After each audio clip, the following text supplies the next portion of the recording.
श्रीमती अन्ना Belleville, संवेदनशील पछतावा, नैतिक दर्द और आंतरिक पुनर्निर्माण की शुरुआत। आत्मा का गवाह श्रीमती अन्ना बेलविल आसमान और नरक के दूसरे भाग में प्रस्तुत किया गया। यह नाजुकता और गहराई के साथ प्रकट करता है कि कैसे संवेदनशील चेतना उस समय तीव्रता से पीड़ित हो सकती है जब वह मृत्यु के बाद बिना पूरी सोच विचार के किए गए चुनावों के नैतिक परिणामों को महसूस करती है, भले ही वे बड़े स्पष्ट दोषों से चिह्नित न हों। श्रीमती अन्ना बेलविल स्पष्टता और पहचान के साथ प्रकट होती हैं, लेकिन ट्रिस्टेजा और आंतरिक बेचैनी की स्थिति में। उनका दुख जानबूझकर किए गए बुरे कार्यों से नहीं, बल्कि अपने प्रति अत्यधिक चिंता, खराब विकसित भावनाओं और व्यापक नैतिक विकास पर कम ध्यान देने वाली एक जीवन शैली से उत्पन्न होता है। आध्यात्मिक स्तर पर जागने पर यह कमी स्पष्ट हो जाती है। आधुनिक गहन मनोविज्ञान इस स्थिति को समझने में मदद करता है। भावनात्मक रूप से संवेदनशील लोग, जब वे भावनात्मक परिपक्वता और आत्म जिम्मेदारी विकसित नहीं करते, तो वे अनसुलझे आंतरिक संघर्षों को अपने साथ लेकर चलते हैं।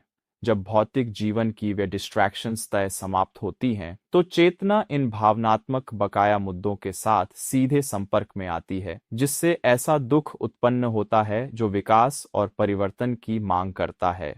स्पिरिटिज्म स्पष्ट करता है कि श्रीमती अन्ना बेलविल का दुख दंड नहीं है, बल्कि चेतना के जागरण का परिणाम है।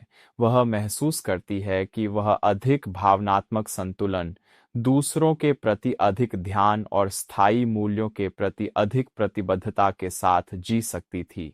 यह स्वीकृति दर्दनाक है, लेकिन यह विकासात्मक प्रक्रिया में एक आवश्यक कदम का प्रतिनिधित्व करती है। आधुनिक विज्ञान इस पढ़ाई को मजबूत करता है, यह दिखाते हुए कि मनोवैज्ञानिक विकास के लिए भावना और जिम्मेदारी के बीच एकीकरण की आवश्यकता होती है।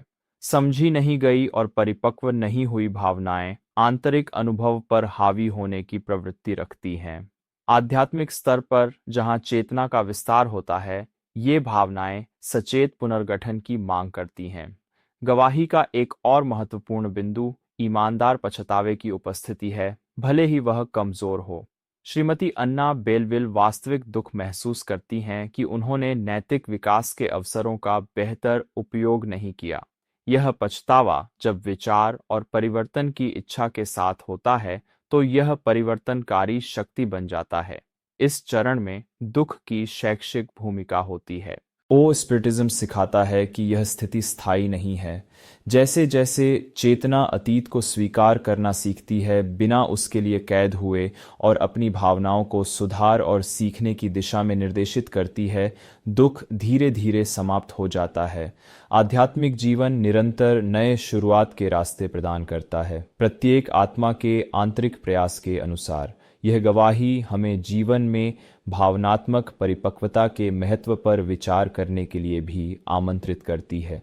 भावनात्मक संतुलन विकसित करना, अपने भावनाओं के लिए जिम्मेदारी लेना और हमारे विकल्पों के प्रभाव पर ध्यान देना भविष्य में अनावश्यक दर्द से बचाता है। बिना चेतना के भावना दुख पैदा करती है, समझी गई भावना विकास उत्पन्न करती है। श्रीमती अन्ना बेलविल कई संवेदनशील चेतनाओं का प्रतिनिधित्व करती हैं जो भावना को गुण में बदलने में असमर्थ रहीं।